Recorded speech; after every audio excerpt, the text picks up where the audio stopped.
वहीं भागलपुर में जदयू के पूर्व विधायक गोपाल मंडल हमेशा अपने विवादित बयानों को लेकर सुर्खियों में रहते हैं।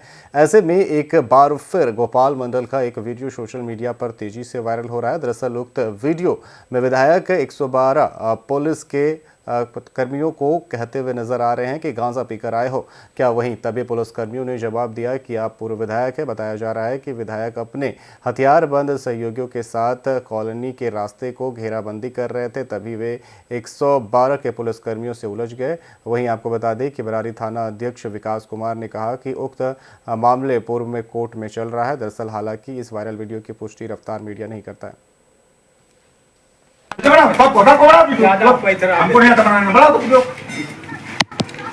अरे काम बंद हो गया उस समय।